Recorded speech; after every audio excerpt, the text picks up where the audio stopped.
सोलापूर जिल्ह्यामध्ये साखरेचा अतिरिक्त साठा रोखण्यासाठी प्रशासनाने कडक पावलं उचलली आहेत। विक्रेते तसंच पुरवठादारांनी जास्तीत जास्त 15 दिवस पुरेल इतकाच साठा ठेवावा अशा सूचना जिल्हा पुरवठा अधिकाऱ्यांनी दिल्यात। यावर नजर ठेवण्यासाठी 15 विशेष पथकांची नियुक्ती करण्यात आलेली आहे। सोलापूरमध्ये अचानक धाडी टाकून तपासणी केली जाते। इथल्या डीमार्ट मध्ये सुद्धा अधिकाऱ्यांकडून पाहणी करण्यात आलेली आहे। तर जे विक्रेते आणि पुरवठेदार आहेत त्यांच्याकडे साखरेचा अतिरिक्त साठा आढळून आलाय, त्यांच्याकडे कारवाई करण्याचा इशारा देण्यात आलाय।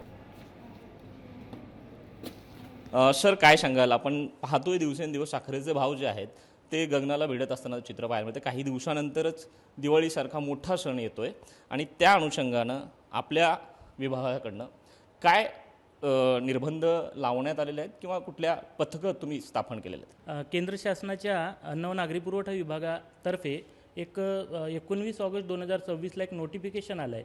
त्यामध्ये त्यांनी स्पष्ट सूचना दिलेल्या आहेत की जे वापरकर्ते म्हणजे मोठे वापरकर्ते म्हणूया आपण, ज्यांना जे 10 टनपेक्षा जास्त वापर प्रतिमाह करतात अशा वापरकर्त्यांनाचा आम्ही पहिल्यांदा शोध घेत आहोत आणि त्यांची आम्ही चौकशी करताना त्यांनी 15 दिवसापेक्षा जास्त साठा ठेवू नये यावर आम्ही काटेकोरपणे लक्ष देत आहोत।